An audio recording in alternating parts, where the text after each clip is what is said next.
मुझे नींद आ गई, लेकिन जलाल शाह और कमांडर बेग गुस्से और परेशानी से जागते और तिल मिलाते रहे। ये अभी तक वाजे नहीं हुआ था कि किसने वहां कैद कराया है।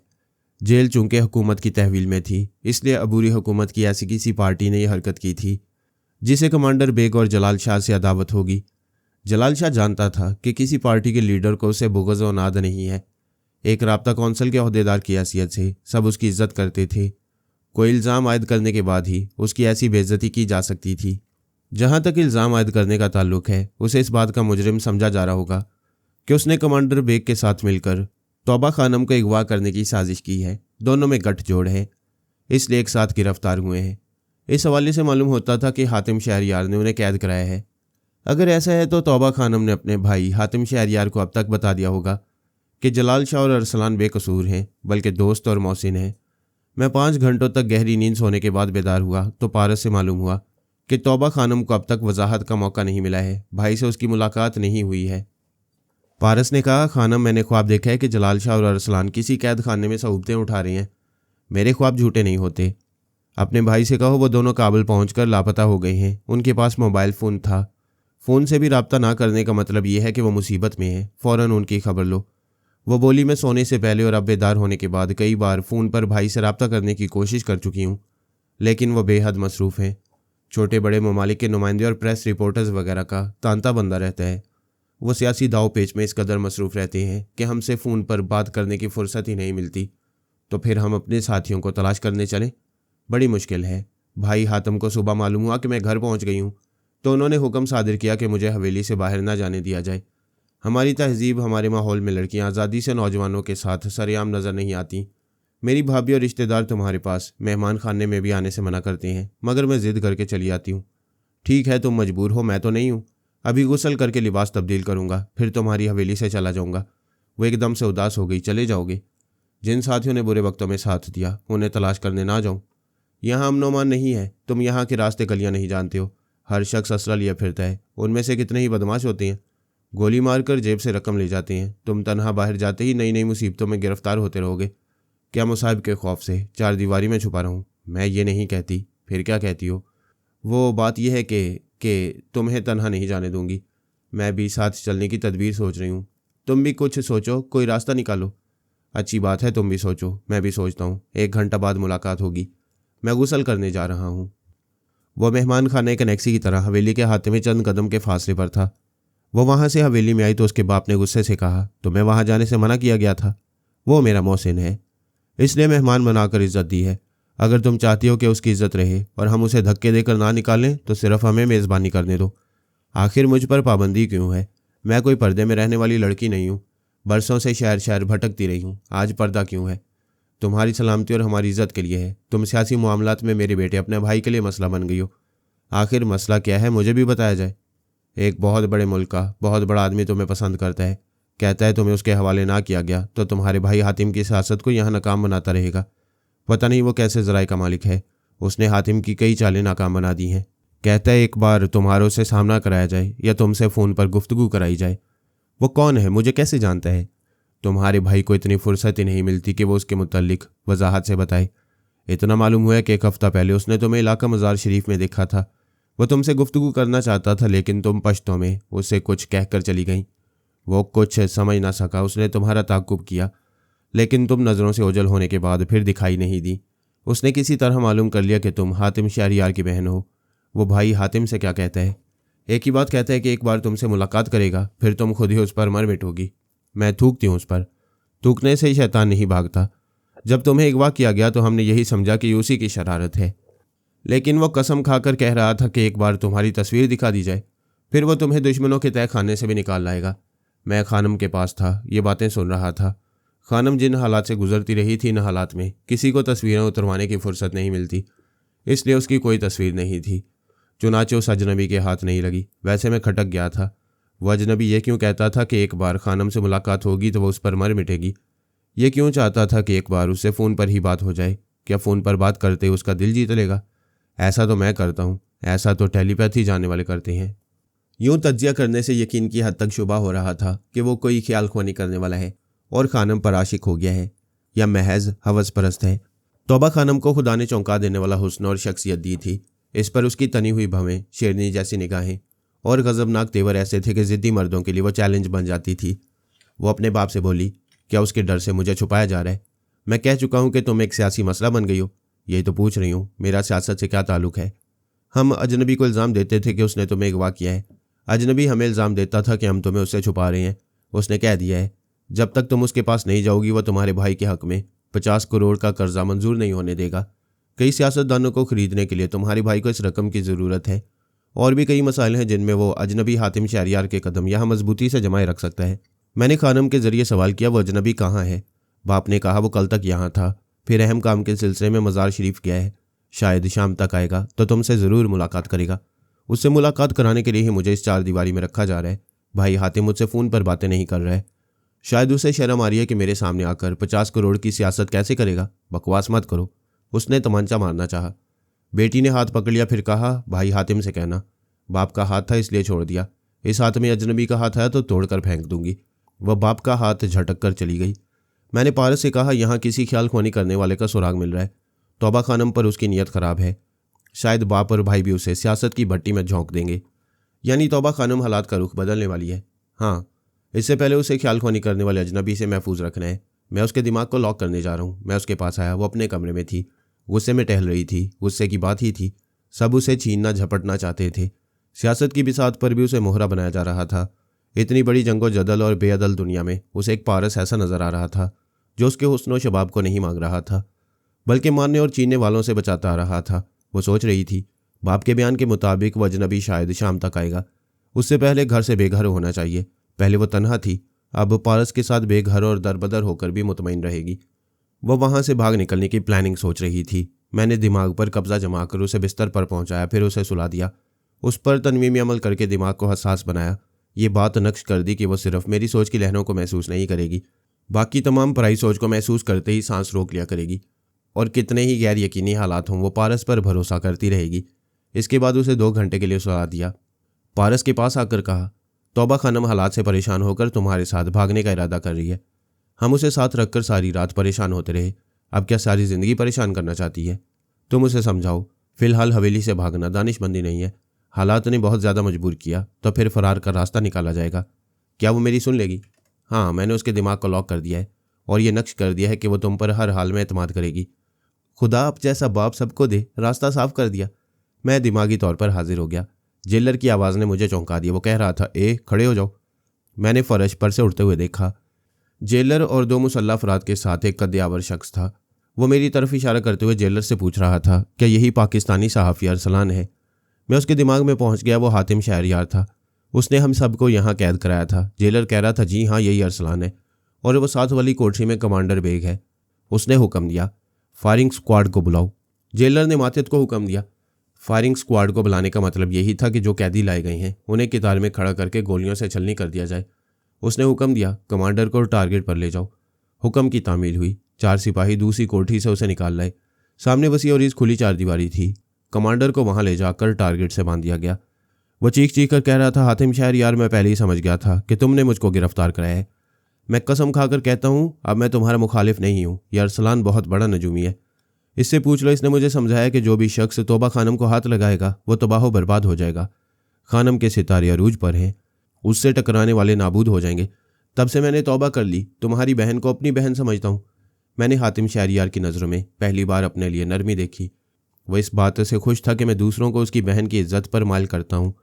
फायरिंग स्क्वाड के 4 सिपाही कतार में लेफ्ट राइट करते हुए आए और कमांडर बेग के सामने खड़े हो गए। हातिम शहरयार ने कहा, मैं नहीं जानता कि नजूमी ने बुरे इरादे बदल दिए या मौत को सामने देखकर बदल रहे हो। बात कुछ हो, नतीजा एक ही निकलता है कि तुमने मेरी बहन को बुरी नज़र से देखा। क्यों देखा? क्या अपनी बहन को इसी तरह देखते हो और किसी नजूमी के पास जाकर तौबा करते हो? मैं शर्मिंदा हूँ। एक बार मेरी जान बख्श दो। जान बख्शना होता तो अपने आदमियों से ये ना कहता कि गूंगे बहरे बन जाएं। तुम्हें और तुम्हारी आदमियों को ये ना मालूम होने दे कि मैंने तुम्हें बुलाया है। यह पुल चरखी जेल है। यहाँ किसी मरने वाले कैदी की लाश कभी बाहर नहीं भेजी जाती। तमाम कबीले के लोगों को कभी मालूम नहीं हो सकेगा कि तुम्हें यहाँ लाकर कुत्ते की मौत मारा गया था। फायर। उसकी जुबान से फायर का लफ्ज़ निकलते ही 4 गन्ने सीधी हुई। फिर फायरिंग की 4 आवाज़ों के बाद खामोशी छा गई। गोली मारने वाले सिपाही राइट टर्न हो गए, फिर इस तरह एक कतार में चलते हुए नज़रों से ओझल हो गए। हातिम शहरयार पहाड़ जैसे डील डोल और गूंजती हुई आवाज़ का मालिक था। उसे देखते ही उसकी शख्सियत का रोब तारी हो जाता था। उसके हुक्म की तामील करते हुए हमें कोठरियों से निकाला गया। फिर हम उसके पीछे चलते हुए जेल के एक दफ्तरी कमरे में आ गए। मैं उसके ख्यालात पढ़ता जा रहा था। पहले मैंने गलत समझा था कि वो 50 करोड़ का कर्जा हासिल करने के लिए बहन को सियासत में एक मोहरा बनाएगा। वो बहुत गैरतमंद था। ये तसव्वुर भी नहीं कर सकता था कि कोई उसकी बहन को हाथ लगाए। उसने कमांडर बेग को इसलिए गोलियों से उड़ा दिया था कि उसने तौबा खानम के लिए बुरी नियत की थी। लेकिन अब 2 बातें उसे परेशान कर रही थी। एक तो ये कि 14 बरस की जंग ने तौबा खानम को अपने घर से और अपने खानदान वालों से दूर रखा था। किसी को उसकी खबर नहीं मिलती थी कि वो कहाँ है, जिंदा भी है या मर चुकी है। इन हालात ने बहन को आज़ाद, ज़िद्दी और खुदसर बना दिया था। उसे जबरन घर की 4 दीवारी में कैद करके नहीं रखा जा सकता था। दूसरी बात यह थी कि वह अजनबी ख्यालख्वानी करने वाला उसके हवास पर छाया हुआ था। उसकी समझ में नहीं आता था कि वो क्यों अजनबी के सामने मजबूर हो जाता है। तौबा खानम के मामले में इनकार करना चाहता है मगर इकरार कर लेता है। उसने अजनबी से वादा किया है कि बहन वापस आएगी तो वो उससे मुलाकात कराएगा। फिर वादा करने के बाद सोच रहा था कि उसने ऐसी बेगैरती क्यों की है, वो मजबूर कैसे हो जाता है। दफ्तर के कमरे में बैठने के बाद उसने कहा, बरादर जलाल शाह, मुझे अफसोस है कि आपको चंद घंटों के लिए कैदी बनकर रहना पड़ा। मेरे साथ ऐसे हालात पेश आ रहे हैं कि मैं ऐसा करने पर मजबूर हो गया था। जलाल शाह ने कहा, कोई बात नहीं, मैं आपको बहुत परेशान देख रहा हूँ। मेरी दरख्वास्त है कि हजूर अरसलान साहब के सामने परेशानी बयान करें। ये खुदा के बरगजीदा बंदे हैं। ये मैंने बात काट कर कहा, जलाल शाह, खुदा के लिए ऐसी तारीफ ना करो। इतना ही तारुफ काफ़ी है कि मैं नजूमी, दस्तशनास और क्याफा शनास हूँ। किसी की परेशानी दूर नहीं कर सकता, लेकिन परेशानियों का हल बता सकता हूँ। हातिम शहरयार ने मेरी तरफ हाथ बढ़ाकर कहा, मेरा हाथ देखो, अगर परेशानियों का हल बता सको तो यही बहुत होगा। उसका हाथ शेर के पंजे की तरह फैला हुआ और भारी भरकम था। पता नहीं इस हाथ से उसने कितनी गन्ने, रॉकेट लॉन्चर और कितनी तोपें चलाई होंगी। कितने इंसानों को मौत के घाट उतारा होगा और ये भूलता रहा होगा कि एक दिन उसे भी मौत के घाट उतरना है। यह अटल हकीकत है। किसी को इज्जत से और किसी को जिल्लत से मरना होता है। मैंने पूछा, पहले तुम्हारी परेशानियां बयान करूं या जिंदगी के हालात सुनना चाहोगे? मेरे हालात मुझे मालूम है, मेरी परेशानी और उनका हल बयान करो। सियासी महाज पर तुम्हें कोई मात नहीं दे सकता, लेकिन एक गैर मुल्की एजेंट एक गलत रास्ते से तुम पर हावी हो रहा है, ये दुरुस्त है। वह तुम्हारे घर के रास्ते तुम्हारी सियासत को नुकसान भी पहुंचा सकता है और फ़ायदा भी। वह चौंक कर बोला, घर के रास्ते से? हाँ, तुम बड़ी हद तक असल मामले को समझ रहे हो। तुम्हें यह परेशानी है कि उसकी बात नहीं मानोगे तो वो मगरबी ममालिक की माली इमदाद तुम्हारे मुखालिफ लीडर को पहुंचा देगा। हाँ, बिल्कुल यही बात है। अगर बात मान लोगे तो तुम पर से इल्ज़ाम मिटा दिया जाएगा कि पहले तुम रूसी एजेंट थे। तुम्हें अमेरिका की सरपरस्ती के साथ बहुत भारी रकम भी मिलेगी, लेकिन तुम्हारा ज़मीर गवारा नहीं कर रहा है। तुम वाकई माहिर दस्तशनास हो। आगे बोलो। तुम मुल्क और कौम को अमरीकी पॉलिसियों के ज़ेर असर लाना चाहते हो, लेकिन घर की इज्जत को सियासत की सेज पर लाना नहीं चाहते। वो गुस्से से सुरख होकर बोला, ए पाकिस्तानी, गुस्सा मत दिलाओ, बात को पर्दे में रख कर बोलो। हम बहुत सी बातें इसीलिए छुपा लेते हैं कि सुनने वाले को अपनी तौहीन महसूस होती है और वह हकीकत से इनकार करते हुए हमारे इल्म को झूठा कहता है। तुम इसका हल पेश करो। कैसे करूं? जबकि हाथ की लकीरें सिर्फ ये बताती हैं कि परेशान हो, मगर ये नहीं बताती कि परेशानी के पीछे असल बात क्या है। वो बात मालूम नहीं होगी, अपना मसला नहीं बताओगे तो हल कैसे पेश करूंगा? उसने हिचकिचाते हुए कहा, जलाल शाह, प्लीज़ थोड़ी देर के लिए ज़रा बाहर चले जाओ। वह चला गया। उसने कहा, वह अजनबी अमरीकी एजेंट मेरी बहन तौबा खानम को मांगता है। तुमने क्या जवाब दिया? मैं उसे गोली मार देना चाहता हूँ, उसकी बात से इनकार करना चाहता हूँ, मगर ना जाने कैसे बात मान लेता हूँ। यही परेशानी है कि उस पर मेरा जोर नहीं चल रहा। मुझे वो कोई जादूगर लगता है, किसी गैबी कुव्वत से अपने हक में फैसला कराता है और मैं उसके हक में बोल पड़ता हूँ। इन हालात में तुम चाहते हो कि गैरत भी बरकरार रहे और मुल्क में सियासी बर्तरी भी कायम रहे। बिल्कुल यही चाहता हूँ। पहले तो ये यकीन कर लो कि जो भी तौबा खानम को जबरन हासिल करना चाहेगा वो तबाह बर्बाद होगा और फना हो जाएगा। यही बात तो तुमने कमांडर बेग से कही थी। क्या वाकई ये सच है?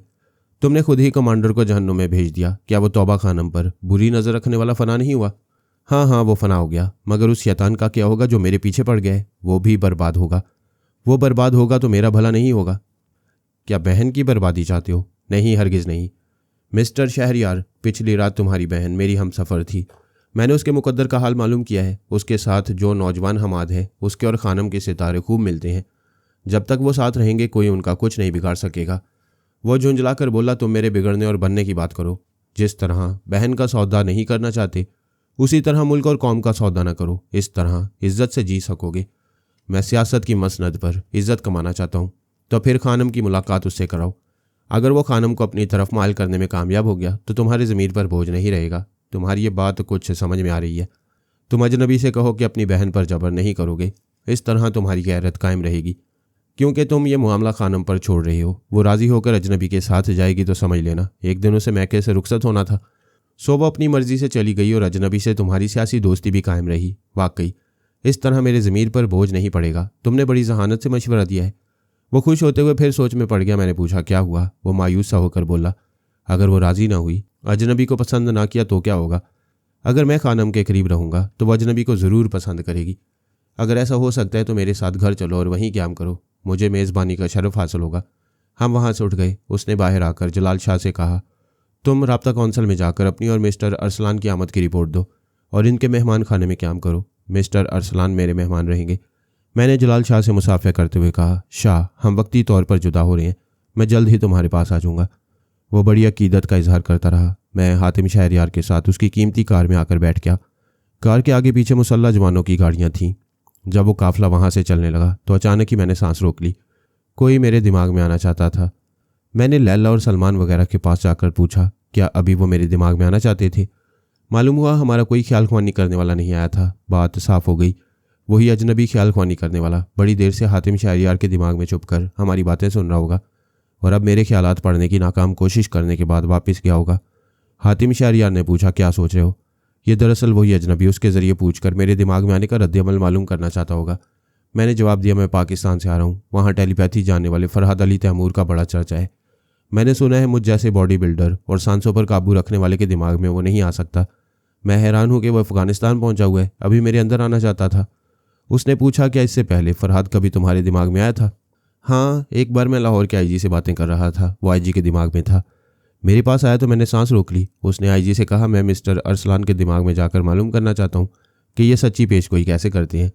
मैंने कहा, मुझे अफसोस है, मैं अपने इल्म का राज किसी को नहीं बता सकता। मैं फरहाद साहब से उनकी टेलीपैथी का राज नहीं पूछता हूँ, वो भी ना पूछें। हातिम शहरयार ने पूछा, फिर क्या हुआ? हातिम शहरयार को टेलीपैथी के मुतालिक मालूमात थी न दिलचस्पी। ये सवालात उसके अंदर अजनबी कर रहा था। मैंने जवाब दिया, फरहाद ने आईजी के ज़रिए मुझसे पूछा कि मैं उसके मुस्तकबिल की बातें बताऊं। मैंने कहा, फरहाद साहब, बहुत लंबी उम्र है तुम्हारी, लेकिन कभी अफ़गानिस्तान ना जाना, वहाँ तुम्हारी मौत है। उसने पूछा, मौत कैसे होगी? मैंने कहा, तुम्हारा कोई पुराना दुश्मन इसलिए तुम पर गालिब आ जाएगा कि वहाँ खुशकिस्मती का सितारा तुम्हारा साथ नहीं देगा। मैं इतना कहकर चंद लम्हों के लिए खामोश हुआ। फिर हातिम शहरयार को देखकर बोला, मालूम होता है फरहाद को मेरी पेशगोई का यकीन नहीं आया था, इसलिए वो यहाँ आ गया है। उस दिन की तरह आज भी मेरे दिमाग में आना चाहता था। बरादर शहरयार, वो यहाँ आ गया है, ठहरिए, ज़रा सोचने दीजिए। मैंने यूं ही सोचने का बहाना किया, फिर चौंक कर पूछा, बरादर शहरयार, आपने कहा था कि आप उस अजनबी के सामने बेबस हो जाते हैं। हाँ, मैं बेबस हो जाता हूँ। आपने ये भी कहा था कि आप उसकी बात मानने से इनकार करते हैं मगर बेख्तियार बात मान लेते हैं। हाँ, ऐसा होता है, लेकिन को भूल जाइए, फरहाद को याद रखिए, वो आपके दिमाग में आता है और आपके इनकार को इकरार में बदलता है। ये क्या कह रहे हो? बरादर, वो जो अमरीकी एजेंट बनकर आपसे मिलता है और आपकी हमशीरा पर बुरी नज़र रखता है, वो कोई ईसाई या गैर मुस्लिम नहीं है, वो मुसलमान है, फरहाद है। हसीन औरतों के मामले में बहुत बदनाम है, इसलिए वो आपकी इज्जत पर भी कीचड़ उछालना चाहते हैं। मैं पूरी यकीन से कहता हूँ कि वो फरहाद है और अभी आपके दिमाग में मौजूद है। नहीं, मेरे दिमाग में कोई नहीं है। आप सांस रोकना नहीं जानते, इसलिए आप किसी भी ख्याल ख्वानी करने वाले को अपने अंदर महसूस नहीं करते हैं। मेरी बात का यकीन करें, वो आपके दिमाग से अभी मेरे दिमाग में आया था, मेरे सांस रोकते ही वापस चला गया। कहाँ चला गया है? मैं क्या कह सकता हूँ, शायद ना गया हो, अब भी आपके अंदर मौजूद हो। तुम ऐसी बातें कर रहे हो जिसे कोई भी साहिब अक्ल तस्लीम नहीं करेगा। आप तस्लीम ना करें। जब मेरी पेशगोई के मुताबिक उस फरहाद की मौत इस मुल्क में होगी तो आपको यकीन आ जाएगा कि वही आपको परेशान कर रहा था। फिर मैंने ज़बरदस्ती हातिम शहरयार का हाथ पकड़कर मुसाफिया करते हुए कहा, मुबारक हो, आपकी परेशानियाँ खुद ही ख़त्म हो जाएंगी, यहाँ वो ज़रूर मरेगा। अगरचा मैं टेलीपैथी वगैरह को बकवास समझता हूँ, लेकिन तुम्हारी इस पेशगोई से खुश हूँ कि जो भी मेरे लिए मुसीबत बना हुआ है वो मर जाएगा। फिर वो खामोश होकर सोचने लगा। मैं चुपचाप उसके अंदर पहुँच गया। वो ख्याल ख्वानी करने वाला शहरयार के दिमाग में रहकर खुद नहीं बोलता था, शहरयार की सोच में बोलकर उसे अपनी मर्जी के मुताबिक अमल कराता था। वो सोच रहा था, क्या तौबा खानम उस अजनबी को पसंद कर लेगी? अगर इस नजूमी अरसलान की पेशगोई के मुताबिक वो पसंद कर लेगी तो मैं इसे सच्चा नजूमी मान लूँगा और इसे हमेशा के लिए अपना मुशीर बना लूँगा। उस अजनबी को यकीन होगा कि वो तौबा खानम के दिमाग में जाकर उस पर कब्जा जमा कर उसे अपनी तरफ माइल कर लेगा। मैंने पारस से कहा, बेटे, मैंने दुरुस्त अंदाज़ा लगाया था, हातिम शहरयार के साथ टेलीपैथी का चक्कर चल रहा है, अब हमें भी एक चक्कर चलाना पड़ेगा। ज़रूर चलाएंगे, क्या सोचा है आपने? मैं हातिम शहरयार का मेहमान बनकर तुम्हारे पास आ रहा हूँ, फिर तो कमाल हो रहा है। तौबा खानम को अपने एतमाद में लो, उसे समझाओ कि शाम को जो मेहमान उससे मिलने आएगा उससे नफरत ना करे, उसके साथ जाने के लिए राज़ी हो जाए। वो बड़ी जहरीली है, ऐसी बात पसंद नहीं करेगी। फिर भी मैं उसे समझाऊंगा। उसने इंटरकॉम के ज़रिए तौबा खानम को मुखातिब किया, हेलो तौबा, मेहमान खाने में आ सकती हो? ये मुझे याद क्यों किया जा रहा है? एक अहम मसले पर बात करना चाहता हूँ। अच्छा अभी आई। वह रिसीवर रखकर सोचने लगी। उसकी सोचती हुई आंखों में छुपी छुपी से मुस्कुराहट थी। उसके फौलाद जैसे दिल ने कभी नाजुक जज्बों को महसूस नहीं किया था, मगर अब वह कुछ महसूस करने लगी थी, और जो महसूस होता था उसे वाज़ेह तौर पर समझ नहीं पाती थी। वह मेहमान खाने में खिंची चली आई, लेकिन आदत के मुताबिक संजीदा रही। दरवाजे पर रुककर बोली, वह अहम मसला क्या है? दरवाजे पर यूं रुक गई हो जैसे मसले ने डंक मारना चाहा तो फौरन भाग जाओगी। लो अंदर आ गई, अब बोलो। मैं यहाँ से जाना चाहता हूँ। तुमने कहा था मुझे तन्हा जाने नहीं दोगी। हाँ कहा था, अब भी कह रही हूँ। तुम्हारे बुजुर्ग यहाँ से तुम्हें निकलने देंगे? वो तो शायद मुझे किसी के हवाले करके अपनी सियासी बर्तरी कायम रखना चाहते हैं। वो कौन है जिसके हवाले तुम्हें किया जा सकता है? कोई भी हो, मुझे उससे कोई दिलचस्पी नहीं। इसमें दिलचस्पी लो, ये क्या कह रहे हो? कुछ सोच समझ कर ही कह रहा हूँ। अगर तुम मेरे साथ घर छोड़कर जाओगी तो तुम्हारा भाई मेरे खिलाफ सियासी कुव्वत इस्तेमाल करेगा। अगर भाई की मर्जी से उस अजनबी के साथ जाओगी तो मैं अजनबी के घर से तुम्हें ले जाऊंगा। ऐसे वक्त तुम्हारे भाई का तुम पर कोई हक नहीं होगा, क्योंकि सौदागर फरोख्त किए हुए माल की वापसी का तकाजा नहीं करता। बहुत ज़बरदस्त आइडिया है, मैं तुम्हारी प्लानिंग पर अमल करूंगी। वो अजनबी आए तो तुम उसे पसंद करोगी, फिर वो जहाँ ले जाए वहाँ जाओगी। तुम कहाँ रहोगे? मैं अभी यहाँ से जा रहा हूँ। जब तुम अजनबी की रिहाइशगाह में पहुँचोगी तो वहाँ मौजूद रहूँगा। तुम फिर अकेले जाना चाहते हो? मैं बच्चा नहीं हूँ, कहीं खो नहीं जाऊँगा। खो गया तो अपने आप को ढूंढ लूँगा। उसी वक्त हमारी गाड़ियाँ हवेली के अहाते में दाखिल हुई। तौबा खानम और पारस मेहमान खाने से बाहर आए। मैं शहरयार के साथ कार से उतरा। तौबा खानम ने आगे बढ़ते हुए कहा, बरादर, मैं सुबह से कई बार फ़ोन कर चुकी हूँ। क्या आपको बहन से मुलाकात करने की फुर्सत नहीं मिलती? हातिम शहरयार ने पारस को नागवारी से देखकर पूछा, तुम मेहमान खाने में क्यों गई थी? वो इस सवाल को नज़रअंदाज करते हुए मुझे देखते हुए खुश होकर बोली, आहा मिस्टर अरसलान, आपको अचानक यहाँ देखकर मुझे कितनी खुशी हो रही है, मैं बयान नहीं कर सकती। हातिम शहरयार ने बहन का हाथ पकड़कर एक तरफ ले जाते हुए पूछा, तुम सबके सामने मेरे सवाल को नज़रअंदाज कर रही हो। बताओ, मेहमान खाने में क्यों गई थी? वो अपना हाथ छुड़ाकर बोली, सवाल से पहले ये पूछें कि अगवा होने के बाद 2 दिन किस किस के मेहमान खानों में रहकर आई हूँ। फिर इससे भी पहले पूछें कि रेड क्रॉस शिफा खाने में कितने जवानों के साथ रहती आई हूँ। और इससे भी पहले पूछें कि रूसिया ने मुझे ताशकंद के जेल खाना में पहुँचा कर मेरे साथ क्या सलूक किया था। गैरतमंद भाई बनना है तो बहन का तमाम रिकॉर्ड सामने रखकर गैरत का मुजाहरा करें। अपने ही घर के मेहमान खाने में 2 घड़ी गुजारने की रिपोर्ट हासिल करके ज़मीर का कौन सा बोझ हल्का करना चाहते हैं? वो कोई जवाब न दे सका। आहिस्तगी से बोला, तुम बहुत मुँहज़ोर हो गई हो। फिर वो मुझसे बोला, मिस्टर अरसलान, आप मेहमान खाने में इस नौजवान के साथ कुछ वक्त गुजारें, मैं अभी आता हूँ। वह हवेली की तरफ जाने लगा। तौबा खानम ने आवाज़ दी, ब्रादर रुक जाएं। वो रुक गया। पलट कर बोला, कोई मुझे पीछे से आवाज़ देने की जरूरत नहीं करता है। बोलो, किस लिए आवाज़ दी है? हमाद ने जान पर खेलकर मुझे दुश्मनों से बचाया है। आप पहले उस नौजवान का शुक्रिया अदा करें, तब हवेली में जाएं। तुम मुझे हुक्म दे रही हो? नहीं, इखलाक और तहजीब याद दिला रही हूँ। You shut up. बरसों से सैकड़ों हज़ारों मुजाहिदीन हमारी हिफाजत के लिए जान पर खेलते रहे हैं। वफादारों और नमकख्वारों का शुक्रिया अदा नहीं किया जाता, उन्हें इनाम दिया जाता है। मैं उस जवान को भी कोई इनाम दे दूंगा। मैं उस इनाम पर थूक दूंगी, यह आपका नमकख्वार नहीं, मेरा यार है। क्या? वो गरजता हुआ बोला, तुमने क्या कहा? क्या तुम यार का मतलब समझती हो? समझती हूँ। यार के मायने है दोस्त, जान का मुहाफिज। यार एक ऐसा लफ्ज़ है जिसका मतलब हर शख्स अपनी नीयत के मुताबिक समझता है। आप क्या समझ रहे हैं ब्रादर? तो मेरा वक्त बर्बाद कर रही हो, हवेली में चलो। वो भाई की तरफ बढ़ती हुई बोली, अगर आपने हवेली में जाने से पहले हमाद का शुक्रिया अदा ना किया तो मैं उस अजनबी की बेइज्जती करूंगी जो यहाँ आने वाला है। हातिम शहरयार खूब अकड़ रहा था। अचानक गुब्बारे से हवा निकल गई। उसे याद आया कि तौबा खानम ने अजनबी को पसंद ना किया और उसकी इंसल्ट की तो वह सियासत, इज्जत और वकार की बाजियां हार जाएगा। वह मुस्कुराता हुआ पारस के पास आकर उससे मुसाफिया करते हुए बोला, ये मेरी बहन अंगारे चबाती है और गुस्सा दिखाती है। इतना भी नहीं सोचती कि मेरे सर पर काम का बोझ रहता है। 1000 तरह की मसरूफियात में घिरा रहता हूँ। ऐसे में शुक्रिया अदा करने का मौका ना मिले तो मुझे गलत नहीं समझना चाहिए। बहरहाल मैं दिल की गहराइयों से तुम्हारा शुक्रिया अदा करता हूँ। फिर वो पलटकर बहन से बोला, गुस्सा थूक दो, मैंने तुम्हारी बात मान लिया। मुझे उम्मीद है कि तुम भी मेरी बातें मानती रहोगी। एक मुसल्ला गार्ड ने आकर इतला दी, आका का इकबाल बुलंद हो, मिस्टर फ्रेजर तशरीफ़ लाए हैं। हातिम शहरयार ने जल्दी से तौबा खानम का हाथ थाम कर कहा, वो आ गया है, तुम मेरी अच्छी बहन हो, प्लीज़ उसके साथ बदतमीजी ना करना। तमाम मुसल्ला अफराद अहाते के गेट के अंदर 2 कतारों में मुस्ताद खड़े हो गए थे। एक कीमती मर्सिडीज़ गेट के अंदर दाखिल हो रही थी। तमाम गार्ड्स एड़ियाँ बजाकर सलूट कर रहे थे। मर्सिडीज़ कार की खिड़की के शीशे कलर्ड थे। अंदर बैठने वाला दिखाई नहीं दे रहा था। वो कार एक जगह आकर रुक गई। हातिम शहरयार इस्तकबाल के लिए आगे बढ़ा। एक मुसल्ला गार्ड ने पिछली सीट का दरवाज़ा खोला। हम सब ने तजस्सुस भरी नज़रों से उधर देखा। उधर जैसे लॉटरी निकल रही थी। फिर मैं एकदम से चौंक गया। पिछली सीट से निकलने वाला फरहाद अली तैमूर था। मेरी आंखों के सामने मैं नजर आ रहा था। फिर उस कार का दूसरी तरफ वाला पिछला दरवाज़ा खुला। अब भला चौंका देने वाली बात क्या रह गई थी, मगर रह गई थी। दूसरे दरवाजे से पारस बाहर आया। मेरे बेटे पारस ने चौंक कर आने वाले पारस को देखा। फिर हम बाप बेटे ने एक बार खुद को और एक बार आने वाले बाप बेटे को देखा। गजब का तमाशा हो गया। बाप बेटे 2 दूनी 4 हो गए। हमारी जिंदगी में ऐसे बेशुमार अजीब तमाशे हो चुके हैं। हम भी कई बार अपने चेहरों पर दुश्मनों के चेहरे बनाते रहे हैं और उन्हें फरेब देते रहे थे। और यही तरीक़ेकार दुश्मन भी इख्तियार करते हैं। हमारा चेहरा और हमारा नाम अपना कर हमारे लोगों को धोखा देते हैं। वो ऐसा कई बार कर चुके हैं। अभी हाल ही की बात है, जॉन लम्बोर्डा के एक टेलीपैथी जानने वाले मातियत बीजी थर्माल ने मेरा नाम इस्तेमाल किया था और फरहाद अली तैमूर बनकर बेचारी फरमोना को परेशान करता रहा था। लेकिन ये मौजूदा मामला ज़रा मुख्तलिफ था। ऐसा पहले कभी नहीं हुआ था कि हम बाप बेटे के सामने दुश्मन बैक वक्त हम बाप बेटे के हमशक्ल बनकर आए। यानी फरहाद के सामने नकली फरहाद और पारस के सामने नकली पारस नमूदार हुए थे। ये अच्छा हुआ कि हम बाप बेटे असली रूप में नहीं थे, वरना हम चारों हमशक्ल वहाँ मौजूद अफराद के सामने तमाशा बन जाते। पारस हमाद बना हुआ था और मैं अरसलान के नाम और चेहरे से पहचाना जा रहा था। वो नकली फरहाद और नकली पारस हमें असली रूप में देख लेते तो वहीं उनके 12 बज जाते।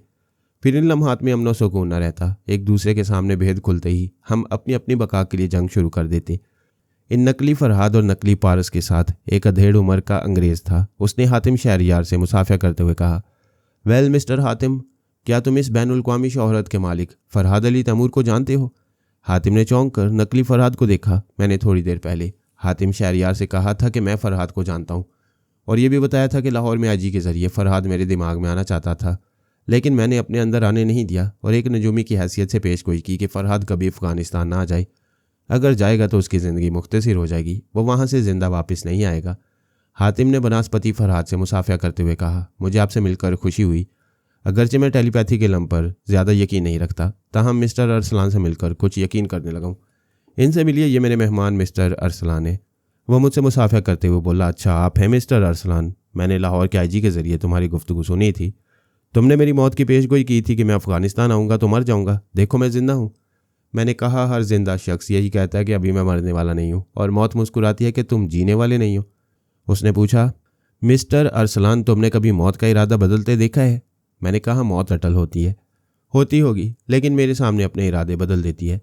तुम अपने इल्म से तकदीर का हाल बताते हो और मैं तदबीर से हाल चाल बदल कर रख देता हूँ। उसके दावे पर हंसी आई, क्योंकि मैं कोई नजूमी नहीं था। मैंने कोई पेशगोई नहीं की थी, बस हातिम से यूं ही झूठ कह दिया था। लेकिन हालात बता रहे थे कि झूठ सच होने वाला है। मेरी ना करदा पेशगोई के मुताबिक वह नकली फरहाद अफ़गानिस्तान में मरने के लिए आ गया था। वह जिस अंग्रेज़ के साथ आया था उसका नाम जैक चार्ल्टन था। जैक चार्ल्टन ने नकली पारस की तरफ इशारा करते हुए कहा, इनसे मिले, ये मिस्टर फरहाद के साहिबजादे पारस हैं। मैंने उससे मुसाफिर करते हुए अपने बेटे को मुखातिब किया, हमाद इधर आओ और मिस्टर पारस से मुलाकात का शरफ हासिल करो। पारस ने करीब आकर उसे हाथ मिलाते हुए कहा, मैंने सुना है आप लोग मिस्टर हातिम की हमशीरा तौबा खानम का रिश्ता मांगने आए हैं। बाप बेटे को देखकर सवाल पैदा होता है, बाप शादी करना चाहता है या बेटा? जैक चार्ल्टन ने कहा, मिस्टर फरहाद अभी तक जवान नजर आते हैं, इसलिए तुम ये सवाल कर रहे हो, लेकिन पारस भी अपने बाप की तरह आशिक मिजाज है, तौबा खानम से इश्क करता है। नकली फरहाद ने कहा, बाय द वे, ये हमारा और हातिम शहरियार का मामला है, तुम लोग इस मामले में मत बोलो।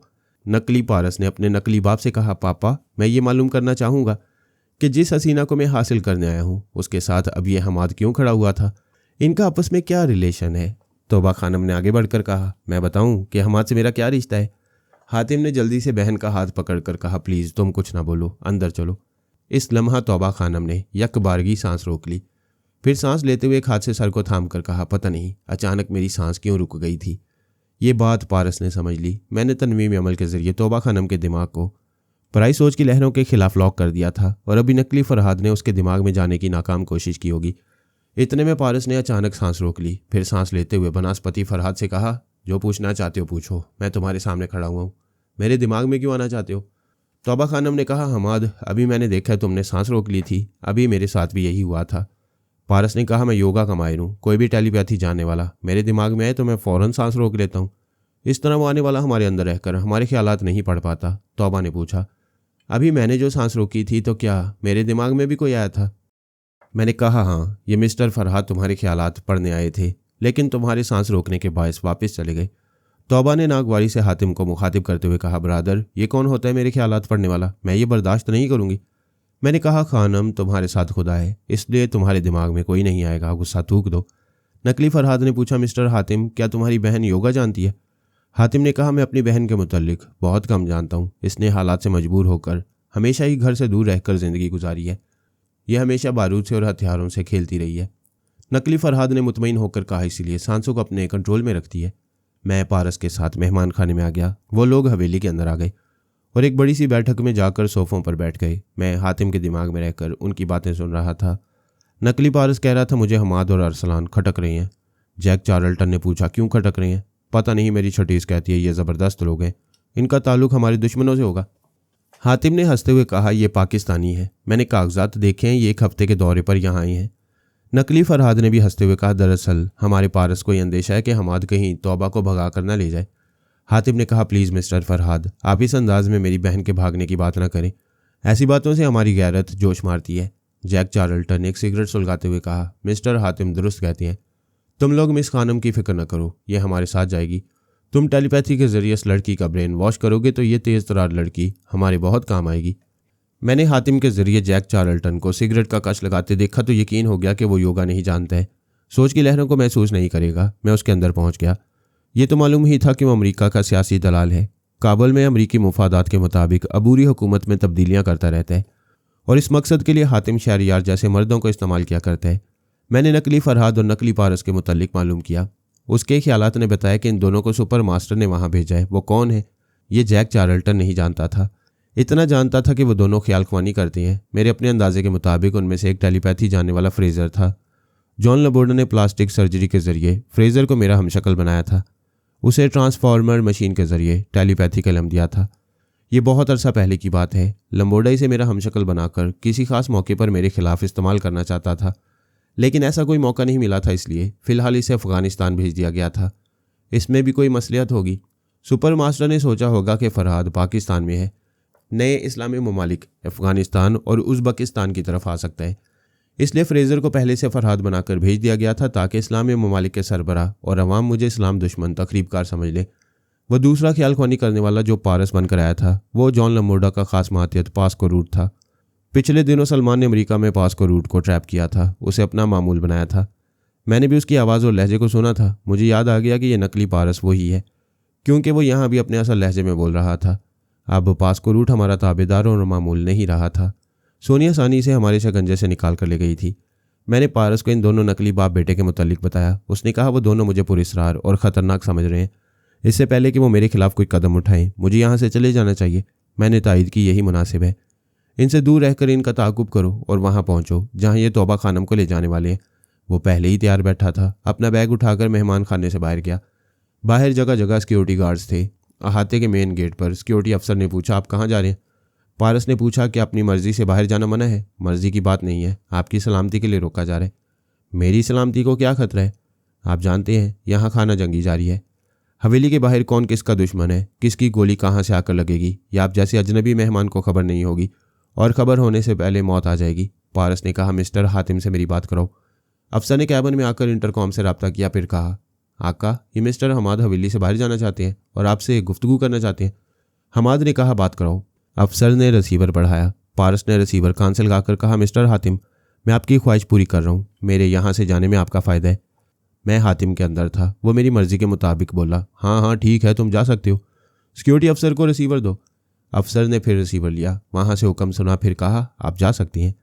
पारस गेट से बाहर चला गया। हमारा गाइड जलाल शाह इसी शहर में था। वो मसालियती कौंसिल का एक ओहदेदार भी था। पारस के पास जा रहा था। अगर हातिम या नकली फरहाद कोई नुकसान पहुंचाना चाहते तो जलाल शाह हथियारों और अपने जांबाजों के साथ उसके लिए ढाल बन सकता था। हातिम शहरियार नकली पारस से कह रहा था, मिस्टर पारस आपको हमाद की मौजूदगी पर एतराज़ था। अभी सिक्योरिटी अफसर ने बताया कि वो यहाँ से चला गया है। फ्रेज़र उर्फ नकली फरहाद सीधा होकर बैठ गया, फिर बोला, वो अचानक क्यों चला गया? उसकी मौजूदगी भी खटक रही थी, उसका जाना भी खटक रहा है। ऐसी कोई बात नहीं है। मैंने आप लोगों के आने से पहले उसे वार्निंग दी थी कि यहाँ से चला जाए वरना नुकसान उठाएगा, इसलिए वो चला गया है। आप किसी तरह की फ़िक्र ना करें। ठीक है, लेकिन ये अरसलान क्यों रह गया? हातिम ने जैक चार्ल्टन से कहा, मिस्टर जैक आप इन्हें समझाएं, अरसलान मेरा मेहमान है, मैं उसे यहाँ लाया हूँ। ख्वामखा के एतराज़ात में वक्त ज़ाया किया जा रहा है। जैक चार्ल्टन ने कहा, मिस्टर फरहाद अगर आपको शुबा है तो टेलीपैथी के जरिए अपने आदमियों को हमाद के ताक़ुब में लगा दें। यहाँ अरसलान की निगरानी के लिए सिक्योरिटी गार्ड्स काफ़ी हैं। फ्रेज़र आंखें बंद करके खामोश रहा। मैंने पारस के पास आकर कहा, फ्रेज़र के आदमी तुम्हारी तलाश में हैं, फिर तुम्हारी कड़ी निगरानी होगी। उन्हें आने दे पापा, मैं निमट लूँगा। मैं फिर दुश्मनों की महफिल में आया। नकली पारस यानी पास्को रूट कह रहा था, बेहतर है हम अपनी बातें करें। मिस तोबा नज़र नहीं आ रही हैं, आपसे शर्मा रही हैं। अगरचे जंगजू मिजाज है, फिर भी उसमें मशरकी शर्म हया है। हमें उसका यही जंगजू मिजाज पसंद है। हमारी ट्रेनिंग के बाद वो हमारी सियासी बिसात पर बहुत काम आएगी। पास्को रूट ने कहा, मिस्टर हातिम, आपका ख़ानदान मॉडर्न है, फिर तौबा खानम घर की चार दीवारी में रहने वाली लड़की नहीं है। प्लीज़ हम एक दूसरे से तन्हाई में मिलने और गुफ्तगू करने का मौका दें। हातिम यह नहीं चाहता था, लेकिन मैं चाहता था। उसने मुलाजमा को बुलाकर कहा, खानम बीबी से कहो कि मिस्टर पारस सिटिंग रूम में आ रहे हैं, लिहाजा उनकी खातिर तवाज़े की जाए। मुलाजमा चली गई। फिर वापस आकर पास्को रूट से बोली, तशरीफ़ लाइए। मैंने तौबा खानम के पास आकर ख्यालात पढ़े। वो सोच रही थी, गधे का बच्चा मुझसे इश्क करने आया है। आज के बाद मैं इसे किसी से इश्क के काबिल ही नहीं रहने दूंगी। पहले मैंने सोचा था तौबा के ज़रिए उसे हिसाबी कमज़ोरी की दवा खिलाऊं ताकि उसके दिमाग में जगह मिल सके, लेकिन इस सिलसिले में तौबा को माइल नहीं करना पड़ा। उसने खुद ही तय किया था कि इस पारस के बच्चे से ऐसा सलूक करेगी जिसके बाद वो किसी भी तौबा के पास जाने से पहले तौबा तौबा करेगा। मैं हातिम शहरयार के पास आ गया ताकि फ्रेज़र की बातें सुन सकूं और फ्रेज़र और जैक चार्ल्टन को वहीं मसरूफ़ रखूं। एक अंदेशा था कि फ्रेज़र ख्यालख्वानी के ज़रिए किसी वक्त भी पास्को रूट से रब्ता करेगा तो तौबा की किसी हरकत से चौकन्ना हो जाएगा। वह तीनों काबल की मौजूदा सियासत पर गुफ्तगू कर रहे थे। मुझे खुश्क और पेचीदा सियासत से दिलचस्पी नहीं है और ना ही मैं अपने कारीन को बोर करना चाहता हूँ, लेकिन ऐसी सियासी चालबाजियाँ जिनका ताल्लुक मेरी दास्तान से हुआ उन्हें ज़रूर बयान करूँगा। उन तीनों के लिए वो मुजाहिदीन दर्द सर बने हुए थे जो सच्चे अफ़गानी और मुहिब वतन थे। एक आज़ाद ममलिकत कायम करने के लिए 14 बरस से तवील जंग लड़ते आ रहे थे। उन्होंने रूस जैसी सुपर ताकत को अपने मुल्क से भगा दिया था। जिस्मानी तौर पर लड़ने वाली जंग में वो बड़े बड़े दुश्मन ममालिक को शिकस्त दे सकते थे, लेकिन साम्राज्यी सियासी चालबाजियों को नहीं समझ पाते थे। ये सभी जानते थे कि हातिम शहरयार और जैक चार्ल्टन सियासी दलाल हैं, लेकिन कोई उन्हें अपने मुल्क से नहीं निकाल सकता था क्योंकि वो इस अमेरिका की ज़ेरे साया थे जिसने रूस को भगाने में उनकी मदद की थी। अब जैक चार्ल्टन कह रहा था, मिस्टर हातिम, तुम मौजूदा बुरी हुकूमत में हो, ये हुक्म मंजूर कराओ कि काबल शहर के अंदर किसी शख्स या गिरोह के पास असला नहीं रहेगा।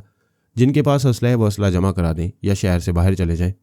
फ्रेज़र ने कहा, इस तरह मुजाहिदीन भी अपने असले के साथ शहर में नहीं रह सकेंगे, वो निहत्ते होंगे तो हमारे दबाव में रहेंगे। जैक ने कहा, यहाँ सिर्फ सरकारी फ़ौज मुसल्लह रहेगी और उस फ़ौज पर हमारा पूरा कंट्रोल रहेगा। हातिम ने कहा, इस हुक्म पर अमल कराना बहुत मुश्किल होगा। मुजाहिदीन 14 बरस से छोटे बड़े असले को लिबास की तरह अपने बदन पर पहनते रहे, वो इसे उतार फेंकने पर कभी आमादा नहीं होंगे। ज़रूर आमादा होंगे। मुजाहिदीन के तमाम गिरोहों ने हलफ उठाया है कि अबूरी हुकूमत के अहकामात पर अमल करेंगे। वो अमन अमान की खातिर असला लेकर शहर से दूर जा सकती हैं या असला सरकारी फ़ौज के हवाले कर सकती हैं। जैक ने कहा, इब्तदा में कानून पर अमल कराने में दुश्वारी होती है, फिर रफ्ता रफ्ता अमल होने लगता है। ये मुजाहिदीन को काबुल शहर में मजबूर और बेबस बनाकर रखने का मंसूबा था। मैंने मोबाइल फ़ोन के ज़रिए जलाल शाह से रब्ता किया। उसने खुश होकर कहा, हजूर, आपने मुझे याद किया है, ये मेरी खुशकिस्मती है। जलाल शाह मुझे सच्ची पेशगोई करने वाला नजूमी समझता था और मेरा बड़ा मोतक़िद था। मैंने पूछा, क्या हमाद तुम्हारे पास पहुँच गया है? जी हाँ, खैरियत से है। आप कब आ रहे हैं? जल्दी आऊँगा। जहाँबाज मुजाहिदीन को ये बता दें कि इस वक्त हातिम शहरयार की हवेली में उनके खिलाफ मंसूबे बनाए जा रहे हैं। हजूर, क्या आप मंसूबे के मुतल्लिक कुछ बता सकेंगे? बेशक, यहाँ से अहकामात सादिर किए जाएंगे जिन पर तामील करने के बाद मुजाहिदीन काबुल शहर में निहत्ते हो जाएंगे और ऐसा ज़रूर होगा। मेरी पेशगोई है। आपकी पेशगोई पर मेरा ईमान है। मैं इस सिलसिले में मुजाहिदीन के मुख्तलिफ गिरोहों से अभी मिलने जा रहा हूँ। मैं जलाल शाह से रब्ता ख़त्म करके तौबा खानम के दिमाग में पहुँच गया। वो एक सोफे पर नकली पारस यानी पास्को रूट के साथ बैठी हुई उसे कावा पेश कर रही थी। वो कह रहा था, मैं अक्सर मामलात में अपने बाप पर भी भरोसा नहीं करता और तुमसे तो पहली मुलाकात है, मैं भला तुम पर कैसे भरोसा कर सकता हूँ? तौबा ने उसे रिझाने के लिए मुस्कुरा कर पूछा, तुम ये बताओ कैसे भरोसा करोगे? तुम्हारी सूरत और तुम्हारी चालाक मुस्कुराहट बता रही है कि मुझे दुश्मन समझती हो। मुझसे निजात हासिल करने के लिए कावे में जहर या ज़रा रसा दवा मिला सकती हो, तो तुम ये कावा पीने से इनकार है? पहली बार अपने खूबसूरत हाथों से पेश करी हो, इसलिए इनकार नहीं करूँगा। यूँ करो, इस प्याले से आधा तुम पी लो, आधा मैं नोश करूँगा। इस तरह तुम्हारे लबों की मिठास भी मिल जाएगी। तौबा ने उसे गहरी सोचती हुई नज़रों से देखा, फिर प्याले को अपने लबों से लगाकर एक घोंट पीने के बाद कहा, तुम अनाड़ी हो। मुझ में जो गुस्सा और सख्ती है वो जंग की पैदावार है, वरना तुम इतने ज़बरदस्त दिखाई देते हो कि तुम्हें देखते ही गले लगने को जी चाहता है। मैं इस ख्वाहिश को लगाम देती हूँ। यूँ लगाम देकर खुद पर और मुझ पर जुल्म कर रही हो। उसने तौबा के हाथों से प्याला लेकर उसे सेंटर टेबल पर रख दिया, फिर दोनों बाजू फैलाकर कहा, मेरी धड़कनें बेचैन हो रही हैं, इन्हें करार दो। वो करीब होकर गले लग गई। उसने आस्तीन में एक छोटी सी सिरिंज छुपाई हुई थी। अपने दोनों हाथ उसकी गर्दन में हमाल करके आस्तीन से वो सिरिंज निकाली। फिर एक लम्हा भी ज़ाया किए बगैर उसकी सुई गर्दन में पेवस्त कर दी। पास्को रूट के हलक से एक आह निकल कर रह गई, लेकिन वो एक आशिक की आह नहीं थी। मैं तौबा के पास था। उसी लम्हे मैंने महसूस किया एक सुई तौबा की भी गर्दन में पेवस्त हुई है। उसके हलक से एक कराह निकली। वो यकबारगी कमज़ोरी महसूस करने लगी। मैं कभी पारस के पास, कभी हातिम वगैरह के पास आता जाता रहा था, इसलिए ये याद न रहा कि पास्को रूट भी तौबा के दिमाग में जगह बनाने के लिए उसी वक्त कोई चाल चल सकता है। बहरहाल दोनों ने बैक वक्त एक दूसरे को कमज़ोर बना दिया था। वो कमज़ोरी के बाद सोफे पर गिर पड़ी थी। उसी सोफे के दूसरे सिरे पर पास्को रूट बैठा अपनी गर्दन सहला रहा था और गहरी गहरी सांसें ले रहा था। उसकी हालत देखकर मैंने उसके दिमाग में छलांग लगाई। उसने मुझे महसूस नहीं किया।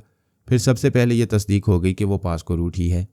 उसके ख्यालात ने बताया कि वो और फ्रेज़र बहुत बड़े मिशन पर आए थे। मगरबी ममालिक के सीनों में ये बात चुभ रही थी कि अफ़गानिस्तान के साथ साथ उज़्बेकिस्तान के मुसलमान भी आज़ाद हो गए हैं। अगर आज़ादी की इब्तदा ही में इन मुसलमानों पर मगरबी कल्चर, मगरबी बेहयाई और मगरबी सियासत मुसल्लत ना की गई तो ये इस्लामी कल्चर सियासी क़ुव्वत और इत्तेहाद से सुपर पावर के मुकाबले में आ सकती हैं। ऐसे अंदेशों के पेश नज़र सुपर मास्टर ने फ्रेज़र और पास्को रूट को अपने एक एजेंट जैक चार्ल्टन के पास भेजा था और ये ताकीद की थी कि वो मौजूदा मिशन के लिए ऐसी जगह हेडक्वार्टर बनाए जहाँ से कभी बआसानी अफ़गानिस्तान से उज़्बेकिस्तान जा सकें और फौरी ज़रूरत के वक्त फिर अफ़गानिस्तान वापस आ सकें। इस मकसद के लिए उन्होंने बल्ख शहर को अपनी मसरूफियात का मरकज़ बनाया था। वो इस मुकाम से कभी हेलीकॉप्टर के ज़रिए काबल आते थे, कभी ताशकंद और समरकंद वगैरह पहुँच जाते थे। उज़्बेकिस्तान एक नौ आज़ाद मुल्क है, इसलिए उसकी सरहदें भी ज़्यादा मजबूत नहीं हैं। गैर मुल्की एजेंटों ने इस मुल्क में दाखिल होने और आते जाते रहने के लिए कितने ही चोर दरवाजे बनाए हैं और बनाते रहते हैं। हम बाप बेटे इसलिए यहाँ आए थे और यहाँ से इसलिए उज़्बेकिस्तान जाने वाले थे कि इस्लामी ममालिक में चोर दरवाजे बनाने वालों को चोर दरवाज़ों से दूसरी दुनिया के लिए रवाना कर दें।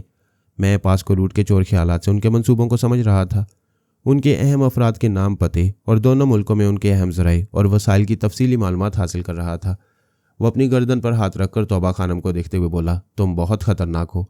मुझे तुम्हारे तेवर देखकर ही चौकन्ना रहना चाहिए था। वो गहरी सांसें ले रहा था, कमज़ोरी को बर्दाश्त कर रहा था। फिर बोला, सच सच बताओ कौन सी दवा इंजेक्ट की है? मुझसे ख्याल ख्वानी की परवाज़ नहीं की जा रही। वह नकाहत से बोली, खंजीर की औलाद, तूने भी मेरे साथ यही हरकत की है। मुझ में ज़रा सी तवानाई आने दे, फिर मैं तुझे ज़िंदा नहीं जाने दूंगी। उसी वक्त फ्रेज़र ने पास्को रूट के दिमाग में आकर पूछा, क्या बात है पास्को? मेरे आने पर तुमने सांस नहीं रोकी, मुझसे कोड वर्ड्स नहीं पूछा। ओ गॉड, तुम तो कमज़ोरी महसूस कर रहे हो। हाँ, मैं तौबा के दिमाग को कमज़ोर बना चुका हूँ, लेकिन इसने यही दाव मुझ पर इस्तेमाल किया है। अब उनके जहनों में यह सवाल पैदा हो रहा था कि तौबा ने पास्को के दिमाग को कमज़ोर क्यों बना दिया है। ऐसा तो टेलीपैथी जाने वाले करते हैं ताकि दुश्मन के चोर ख्यालात पढ़ सकें। क्या तौबा के ज़रिए कोई टेलीपैथी जानने वाला पास्को के अंदर आ चुका है? मैं तौबा के दिमाग में आया ताकि फ्रेज़र की बेचैनी मालूम कर सकूं। इस वक्त तौबा की सोच कह रही थी, मैंने एक मखसूस इंजेक्शन के ज़रिए इस कम वक्त को मर्दाना सिफात से महरूम कर दिया है। उसकी सोच में एक सवाल पैदा हुआ, ये हमाद मेरी ज़िंदगी में क्या रोल अदा कर रहा है? मैं समझ गया फ्रेज़र ये सवाल उसकी सोच में पैदा कर रहा था। तौबा की सोच ने कहा, वह मेरी ज़िंदगी में ऐसे ऐसे रोल अदा कर रहा है जिनके नकूश मेरे दिल और दिमाग से कभी नहीं मिटेंगे। फ्रेज़र ने फिर उसकी सोच में पूछा, वह ऐसा क्या कर रहा है? यही का कम है कि वो पिछली तमाम रात दुश्मनों से मेरी जान और आबरू बचाता रहा। मैं उसके साथ तन्हा वीरानों से गुजरी। वो चाहता तो मुझे बर्बाद कर सकता था। मैं हैरान हूँ कि दरिंदों की इस दुनिया में खुदा ने यह फरिश्ता मेरे लिए भेजा है। पता नहीं अल्लाह ताला मेरी कौन सी नेकी से खुश होकर ये इनाम दे रहा है। क्या हमाद टेलीपैथी जानता है? मैं आज सुबह से कई बार टेलीपैथी का जिक्र सुन चुकी हूँ और अब फिर यही टेलीपैथी की बात जहन में आ रही है। आखिर ये क्या बला है? फ्रेज़र को मायूसी हो रही होगी। तौबा के ज़रिए किसी टेलीपैथी जानने वाले का सुराग नहीं लगा सकता था। वह इस इल्म के मुतल्लिक कुछ जानती ही नहीं थी। फ्रेज़र ने उसकी सोच में पूछा, ये मेरा दिमाग लॉक कैसे हो गया था? तौबा की सोच ने कहा, या खुदा, मैं कमज़ोरी के बायस कैसी बेतुकी बातें सोच रही हूँ। भला ये दिमाग लॉक कैसे होता है? फ्रेज़र झुंझला गया। इस बार अपनी सोच में बोला, जब मैंने पहली बार तुम्हारे दिमाग में आने की कोशिश की तो तुमने सांस रोक ली। मुझे बताओ योगा कैसे जानती हो? इस बार मैंने तौबा की सोच में कहा, मैंने बाकायदा योगा की मशकें नहीं की हैं। मैं जंग के दौरान अफ़गानिस्तान और उज़्बेकिस्तान के कितने इलाकों में दुश्मनों से और अपने बदतरीन हालात से लड़ती रही। पहाड़ी इलाकों में चढ़ती उतरती रही। मेरी तरह शायद ही कोई लड़की इस कदर सांसों को काबू में रखती होगी। फिर मैंने तौबा के ज़रिए कहा भर कर कहा, मैं कई मिनट तक सांस रोकती थी मगर अब कमज़ोर हो गई हूँ। इससे जलील दुश्मन ने मुझे दवा के ज़रिए कमज़ोर बना दिया है। वह कमज़ोरी के बायस निढाल सी होकर अपनी आंखें बंद कर रही थी। शायद फ्रेज़र उसके दिमाग से चला गया था। मैंने हातिम के पास आकर देखा। फ्रेज़र अपनी जगह से उठकर खड़ा हो गया था और जैक चार्ल्टन से कह रहा था, मिस्टर चार्ल्टन, हवेली के अंदर मेरे बेटे पारस के साथ धोखा किया गया है। तौबा खानम ने उसे एक इंजेक्शन के ज़रिए कमज़ोर बना दिया है। हातिम ने उठकर पूछा, आप बैठे बैठे अचानक उठकर मेरी बहन को इल्ज़ाम क्यों दे रहे हैं? आप कैसे कह सकते हैं कि हवेली के अंदर क्या हो रहा है? क्या ये भी कोई टेलीपैथी है? जैक ने कहा, हाँ, मिस्टर फरहाद बैठे बैठे दुनिया की खबर ले आते हैं। तुम हमारे साथ अंदर चलो और अपनी आंखों से देख लो। वो तीनों सिटिंग रूम में आए। एक बड़े सोफे पर एक तरफ तौबा खानम और दूसरे सिरे पर पास्को नजर आई। दोनों कमज़ोर और निढाल से दिखाई दे रहे थे। फ्रेजर ने कहा, मिस्टर हातम, अपनी आंखों से देखो, तुम्हारी बहन ने मेरे बेटे से दुश्मनी की है। इसी वक्त फैसला करो, काबल की अबूरी हुकूमत में अपना इक़्तिदार कायम रखना चाहते हो या नहीं? हातिम ने खुशामदाना अंदाज में कहा, मैं तो जैक चार्ल्टन साहब का दोस्त और तुम्हारे मुल्क का वफादार हूँ। यहाँ इक़्तिदार में रहना चाहता हूँ। तो फिर मैं तुम्हारी बहन को ले जा रहा हूँ। ये बहुत कमज़ोर और बीमार सी लग रही है, इसे क्यों ले जाना चाहते हो? मुझे शुबा है कोई टेलीपैथी जाने वाला दुश्मन इसे आलाकार बनाकर हम पर हमले कर रहा है। इसने मेरे बेटे को ख्याल ख्वानी के काबिल नहीं छोड़ा। मैं तौबा के ज़रिए उस मुँह छुपाने वाले तक ज़रूर पहुँचूंगा। हातिम तजब्जुब में था। फ्रेजर तौबा का हाथ पकड़कर उसे सोफे से उठा रहा था। वो कमज़ोरी के बावजूद अपना बाजू छुड़ाने की कोशिश कर रही थी। हातिम ने हिचकिचाते हुए कहा, ज़रा एक मिनट मिस्टर फरहाद, आप मुसलमान हैं। एक मुसलमान घराने की इज्जत को इस तरह ना ले जाएं। वो बोला, इस तरह ले जाना एक सियासत है। तुम प्रेस वालों और दुनिया वालों के सामने वाविला कर सकते हो कि एक मगरबी मुल्क के दलाल फरहाद अली तैमूर ने मुसलमान होकर मुसलमान घराने की आबरू नहीं रखी, निकाह के बगैर अपने बेटे के लिए लेके आए। दोनों बाप बेटे बेगैरत भी हैं और नई मुस्लिम रियासतों की आज़ादी के दुश्मन भी हैं। हातिम ने हैरानी से पूछा, मिस्टर फरहाद, ये कैसी सियासत है? आप खुद को और बेटे को बदनाम कर रहे हैं। यही बात तौबा सोच रही थी। ये फरहाद नहीं है। बैनुल अक़वामी शोहरत हासिल करने वाला यूं खुद को बदनाम नहीं करेगा। हातिम ने पूछा, मेरी समझ में नहीं आ रहा। आप मुसलमान रियासतों में बेटे के साथ बदनाम क्यों होना चाहती हैं? यह सियासत तुम्हारी समझ में नहीं आएगी। बस इतना समझ लो कि शैतान जितना बदनाम होता है उतना ही दुनिया में उसका नाम होता है। हमारे जाने के बाद गौर करना। वो तौबा को खींच कर ले जाने लगा। हातिम ने रास्ता रोककर आजिज़ी से कहा, प्लीज़ ये तो सोचो, तौबा को इस तरह ले जाओगे तो बाहर खड़े हुए सिक्योरिटी गार्ड्स मुझे बेगैरत समझेंगे। फ्रेजर ने कहा, मैं तौबा के दिमाग में रहूँगा। ये मेरी मर्जी के मुताबिक हस्ती बोलती जाएगी तो देखने वाले ये समझ नहीं पाएंगे कि तुमने बहन को देखकर इक़्तिदार हासिल किया है। हातिम ने हैरानी से पूछा, क्या ये अपनी मर्जी के खिलाफ हंसने बोलने लगेगी? फ्रेजर ने तौबा के दिमाग पर कब्जा जमाकर उसे हंसने बोलने पर मजबूर किया। वो हंसती हुई अपने भाई से बोली, ब्रदर, तुम मुझे सहारा देकर इनकी गाड़ी में ले जाकर बिठाओ, मैं तुम्हारे साथ मुस्कुराती हुई जाऊंगी। वो फ्रेजर की मर्जी के मुताबिक अपने भाई के पास आ गई। फिर बोली, अब तुम्हारी बदनामी नहीं होगी, चलो और मुझे बेचकर इक़्तिदार की गारंटी पक्की कर दो। वो हातिम का बाजू थामे हुए थी। पास्को रूट ने जैक चार्ल्टन का सहारा लिया था। फ्रेजर ये काफिला लेकर बाहर जाने के लिए पलटा, फिर ठिठक गया। मैं दरवाजे पर खड़ा हुआ था। हातिम शहरयार ने परेशान होकर पूछा, तुम यहाँ क्यों आए हो? ये देखने आए हो कि लोग इक़्तिदार हासिल करने के लिए कितना गिर जाते हैं। जैक चार्ल्टन ने रिवॉल्वर निकाल लिया। मुझे निशाने पर रखते हुए बोला, इस मुल्क में इंसान कीड़े मकोड़ों की तरह मर रहे हैं। तुम भी मर जाओगे तो पता नहीं चलेगा कि एक मिट्टी का कीड़ा कब और कैसे मिट्टी में मिल गया। मैं जानता था जैक चार्ल्टन के ओवरकोट की जेब में एक साइलेंसर रखा हुआ है।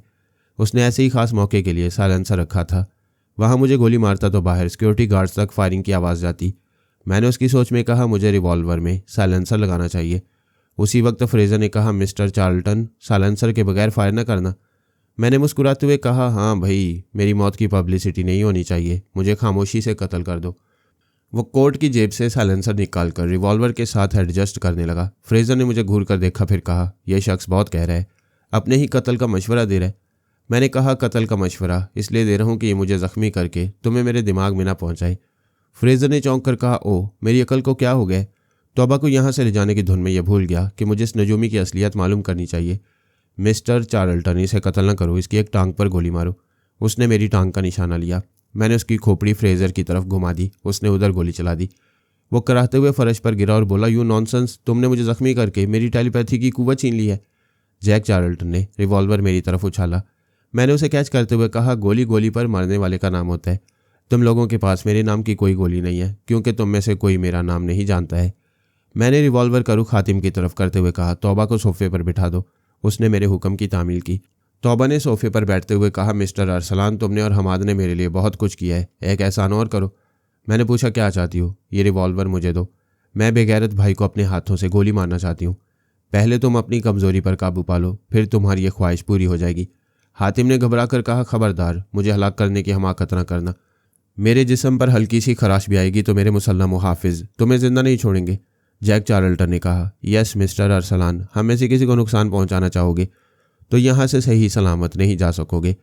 मैंने कहा, यह आने वाला वक्त बताएगा कि हम में से किसे सलामती मिलने वाली है। मैं हातिम से कहता हूँ अपना ये काफिला अपने बेडरूम में ले चलो। वह चौंक कर बोला, मेरे बेडरूम में क्यों भाई, समझौता होगा। क्यों फ्रेजर, समझौता करोगे? फ्रेजर ने गोली के जख्म से कराते हुए मुझे परेशानी से देखा, फिर पूछा, कौन हो तुम, मेरा नाम कैसे जानते हो? मैंने कहा, तुम्हारी टांग से खून बह रहा है, तुम्हें तिब्बी इमदाद की ज़रूरत है और ये इमदाद बेडरूम में मिलेगी। वह जख्मी टांग को पकड़कर बड़ी तकलीफ से बोला, हाँ फौरी तिब्बी इमदाद की ज़रूरत है। मिस्टर हातिम, डॉक्टर को फ़ोन करो। मैंने कहा, कोई फ़ोन को हाथ नहीं लगाएगा। अगर तुम लोगों ने बेडरूम में जाने के लिए अब देर की तो हातिम और जैक चार्ल्टन को भी फ्रेजर की तरह अपाहिज बना दूंगा। मैं उन पर अजाब की तरह नाजिल हो गया था। वो मेरे अहकामात की तामील पर मजबूर थे। मैंने तौबा को सहारा दिया। फिर सब के सब हातिम की ख्वाबगाह में आ गए। हातिम ने कहा, लो यहाँ आ गए, अब बताओ क्या चाहते हो? मैंने कहा, चोर दरवाज़ा खोलो। वो एकदम से उछल पड़ा, शदीद हैरानी से बोला, तुम कैसे जानते हो? ये सिर्फ मैं नहीं, फ्रेजर और पास को भी जानते हैं। हम सब तुम्हारी खोपड़ी में आते जाते रहते हैं। तौबा नकाहत से बिस्तर पर लेट गई थी। उसने भी हैरानी और बेयकीनी से पूछा, क्या यहाँ चोर दरवाज़ा है? हाँ, और उस चोर दरवाजे के पीछे एक तहखाना है। पास्को ने कहा, अब यकीन हो गया कि तुम भी हमारी तरह टेलीपैथी जानते हो। प्लीज़ हमसे दोस्ती कर लो। हम तीनों टेलीपैथी जानने वाले मुत्तहिद होकर एक बहुत बड़ी ताकत बन जाएंगे। हम तहखाने में जाकर मुत्तहिद होंगे। मैंने हातिम के दिमाग पर कब्जा जमाया। उसने एक चोर दरवाजे को खोला। मैंने तौबा से कहा, डॉक्टर को फ़ोन करो और उसे अपनी हालत बताओ ताकि वह तुम्हें एसाबी कमज़ोरी से निजात दिला सके। वह फ़ोन करने लगी। हातिम ने इंटरकॉम के ज़रिए सिक्योरिटी अफसर से कहा, एक डॉक्टर अभी आएगा, उसे हवेली के अंदर पहुंचा देना। फिर मैंने फ्रेजर को अपनी मर्ज़ी के मुताबिक बयान देने पर मजबूर किया। उसने कहा, मिस तौबा, मैं तहखाने में जाने से पहले कुछ हक़ाइक़ बयान कर रहा हूँ। मैं फ़रहाद अली तैमूर नहीं हूँ और ये मेरा बेटा पारस नहीं है। हम चाहते थे कि दोनों बाप बेटे मुस्लिम ममालिक में हमारे सियासी अज़ाइम के सामने दीवार न बने।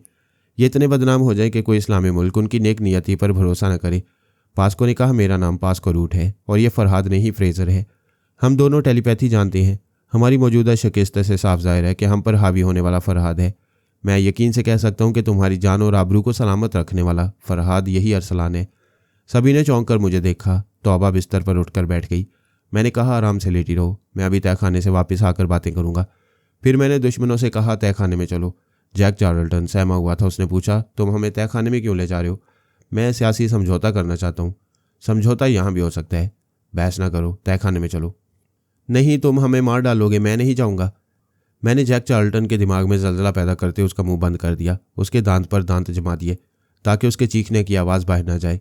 वह दिमागी तकलीफ के बायस उछलकर फर्श पर गिर पड़ा था और मछली की तरह तड़पने लगा था। तौबा उसे सवालिया नज़रों से देख रही थी। मैंने उसकी सोच में कहा, यह शायद टेलीपैथी का हथियार है जो इसे अजियत पहुंचा रहा है। मैंने हातिम, फ्रेजर और पास्को से कहा, तुम भी यही सज़ा चाहते हो या शराफत से तहखाने में चलोगे? वह तीनों चोर दरवाजे से दाखिल हुए। मैंने जैक चार्ल्टन को गर्दन से पकड़कर उठाया, फिर धक्का देकर उनके पीछे ले गया। चोर दरवाजे के पीछे एक तंग सी राहदारी थी। वह सब मेरे आगे एक जीने से उतरते हुए तहखाने के फर्श पर पहुंच गए। वहां बल्ब की मध्यम रोशनी में कई इंसानी ढांचे फर्श पर पड़े हुए थे। अजीब सी बदबू फैली हुई थी।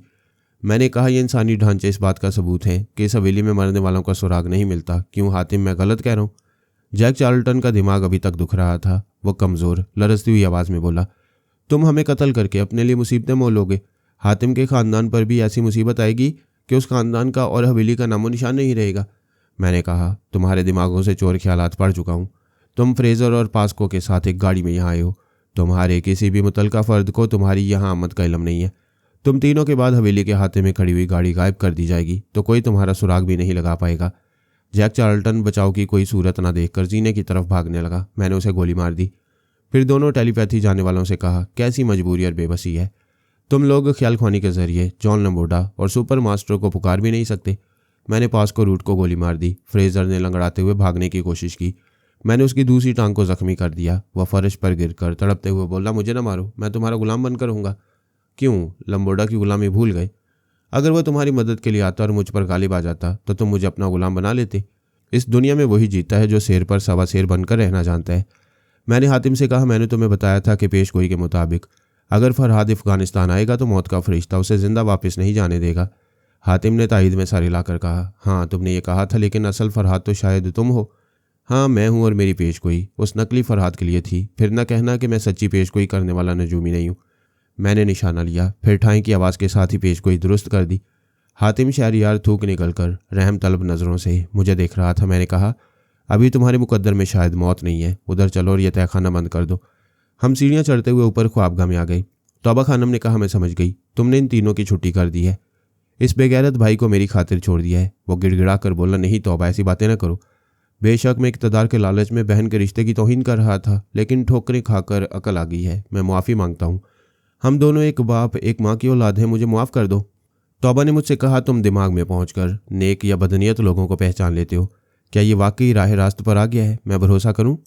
यह भी मालूम हो जाएगा। फिलहाल हातिम तुम बाहर जाओ, डॉक्टर आए तो यहाँ भेज दो। जैक चार्ल्टन जिस गाड़ी में यहाँ आया था उसे हवेली से दूर भेज दो। अपने भरोसे के आदमी को कहो गाड़ी में बम रखकर ब्लास्ट कर दे।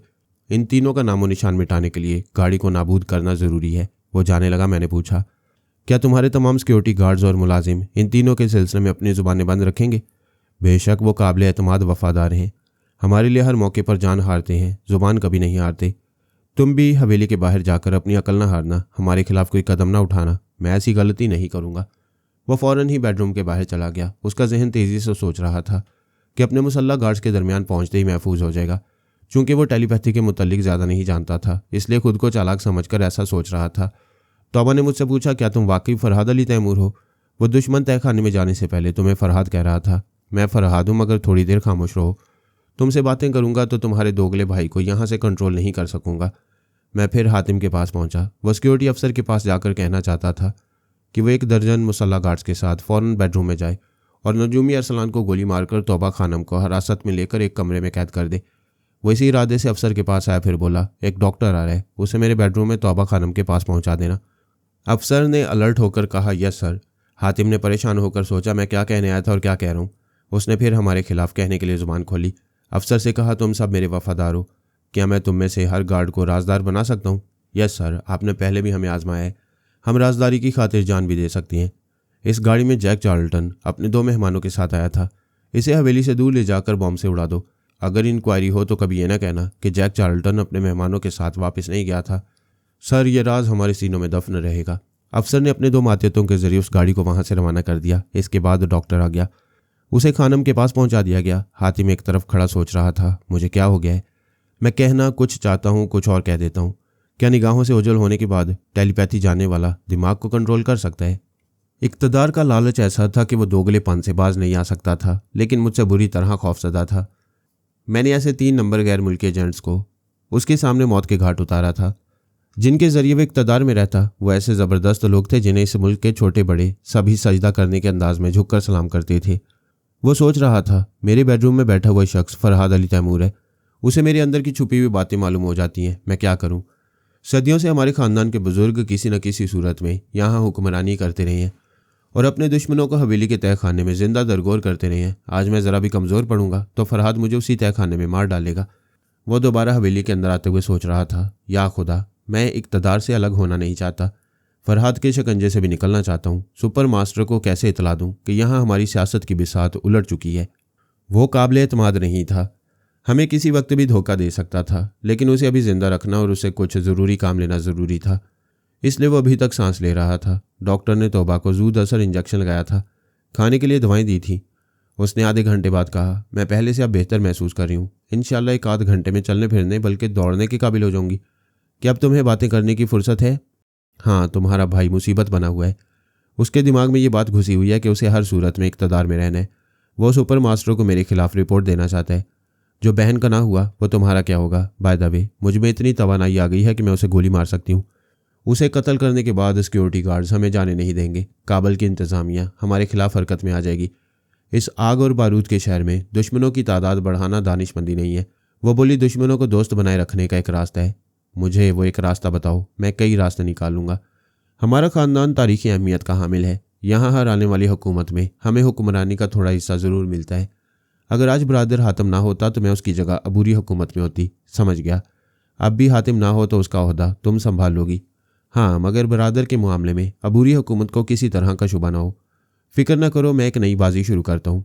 मैंने हातिम को बेडरूम में बुलाकर कहा, कागज़ कलम लो और अबूरी हुकूमत के सदर, सरकारी फ़ौज के कमांडर और हैयत मसालती कौंसल को अलग अलग मुख्तसर से ख़त लिखो। उसने पूछा, क्या लिखूँ? लिखो कि तुम मुखालिफ गिरोह से बहुत ज़्यादा ख़तरा महसूस कर रहे हो और कुछ दिनों के लिए रूपोश हो रहे हो। लेकिन मैं रूपोश होना नहीं चाहता, हम चाहते हैं। फजूल बहस ना करो। और ये लिखो कि रूपोशी के दौरान तुम्हारी बहन तौबा खानम तुम्हारी सियासी जिम्मेदारियां संभालेगी, लिहाजा तुम्हारी वापसी तक तौबा खानम को तुम्हारे ओहदे पर काम करने का मौका दिया जाए। उसने परेशान होकर पूछा, मेरा क्या होगा? पहले मेरी सलामती की जमानत दो, फिर लिखूंगा। मैंने उसके दिमाग पर कब्जा जमाया, इदारों और ओहदेदारों के नाम खतूत लिख दिए, उन पर दस्तखत करके उसकी खास मोहर भी लगा दी। फिर सिक्योरिटी अफसर को बुलाकर कहा, मैं एक अहम मकसद के लिए कुछ अर्सा तक रूपोश रहूंगा। मेरी अदम मौजूदगी में तुम सब तौबा खानम के वफादार रहोगे और इसके तमाम अहकामात की तामील करते रहोगे। उसने यस सर कहा, फिर सलूट करके चला गया। हातिम ने बड़ी बेबसी से कहा, मैं जो नहीं चाहता हूँ वो करता जा रहा हूँ। मैंने कहा, और जो चाहते हो वो कर नहीं सकते। तुमने दूसरे कमरे में जाकर अमेरिकन एजेंसी को फ़ोन करना चाहा था। उन्हें इतला देना चाहते थे कि फरहाद ने उनके 3 अहम अफराद को कत्ल कर दिया और तुम्हारी जान भी जा सकती है। वो सहम कर बोला, हाँ, मगर मैंने फ़ोन नहीं किया, तुम्हारे एतमाद को धोखा नहीं दिया, इसलिए कि मैंने तुम्हें ऐसा करने नहीं दिया। तुमने कई बार रिसीवर उठाकर डायल करने की कोशिशें की, लेकिन डायल ना कर सके। तुम्हें अब तक समझ लेना चाहिए कि टेलीपैथी क्या बला है। मैं समझ गया हूँ, अच्छी तरह समझ गया हूँ। इतनी बड़ी दुनिया में कोई ऐसी पनाहगाह नहीं है, कोई ऐसा गोशा नहीं है जहाँ मैं तुमसे छुप कर रह सकूँ। मैं तुम्हारे कदमों में सलामत रहूँगा। मुझे अपनी वफादारी साबित करने का एक और मौका दो। अगर मैं तौबा उछलकर बिस्तर से फर्श पर आ खड़ी हुई, गुस्से से बोली, हरगिज़ नहीं। ऐसा भाई भाई नहीं कुत्ता होता है, और तुम तो हमारे वतन परस्त मुजाहिदीन पर भौंकने वाले कुत्ते हो। मिस्टर फरहाद, मुझे रिवॉल्वर दो। मैंने रिवॉल्वर उसकी तरफ उछाला, उसने कैच कर लिया। हातिम शहरयार खौफ से कांपते हुए दीवार से लग गया। नहीं, मैं बेमौत मरना नहीं चाहता, बचाओ, मुझे बचाओ। उसका ख्याल था कि वो चीख चीख कर सिक्योरिटी गार्ड्स को बुला रहे। फिर ख्याल आया कि वो मुंह नहीं खोल रहा है, और जब मुंह नहीं खोल रहा है तो आवाज़ कैसे निकलेगी, और जब आवाज़ नहीं निकलेगी तो कोई मदद को कैसे आएगा। उसने कई बार बोलने की कोशिश की, फिर उसकी सोच ने कहा, यह जादू कर रहा है, मैं ज़ुबान नहीं हिला सकूंगा। मुझे ज़िंदगी की भीख मांगने के लिए इसके कदमों पर गिरना चाहिए। वो मेरे कदमों पर सर रखने के लिए आगे आया। मैंने उसे वहाँ पलटा दिया। वो बेख्तियार दौड़ता हुआ चोर दरवाजे की तरफ गया, फिर वहाँ से गुजरकर तहखाने में जाने लगा।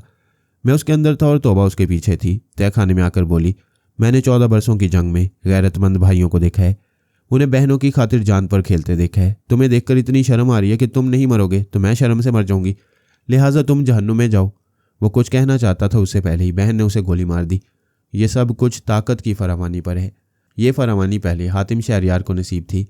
अगर वो बदस्तूर ताकतवर रहता तो बादशाह साज एजेंटों के ऐश कदे में बहन को पहुंचा देता।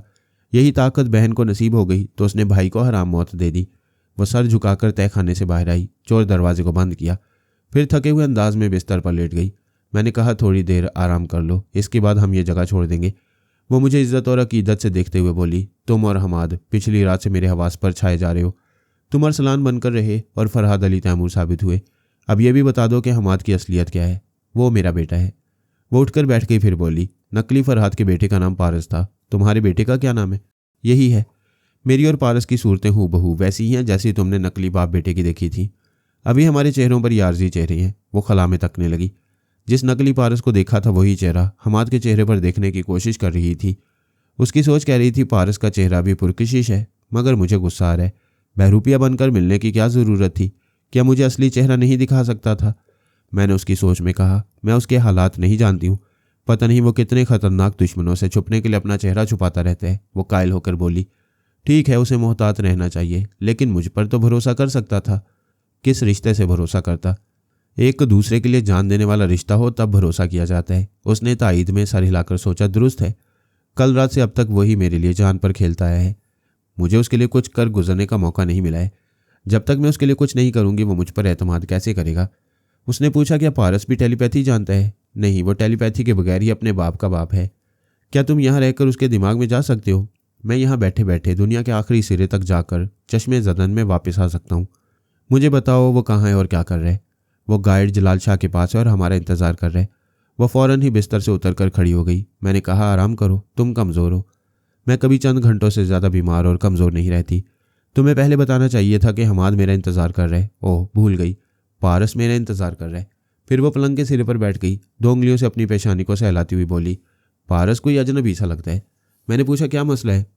यह हमाद का नाम पहली मुलाकात से मुतासिर कर रहे। तुम उसके बाप हो, बिल्कुल गैर जानिबदारी से बताओ, मुझे पारस से मुतासिर होना चाहिए या हमाद से? मैंने मुस्कुराकर कहा, बाप की ज़ुबान से बोलूँगा तब भी हमाद मेरा पारस और पारस मेरा हमाद है। लेकिन मुझे हमाद का नाम क्यों अच्छा लगता है? इसलिए कि first impression is the last impression, यानी पहला तासुर पायदार होता है। हाँ, इसीलिए हमाद भारी भरकम लगता है। मैंने कहा, इसके अलावा भी एक राज की बात है। वो क्या है? यही कि एक शरीफ और इज़्ज़तदार लड़की सिर्फ एक जवान से मोहब्बत करती है। हाँ, ये दुरुस्त है।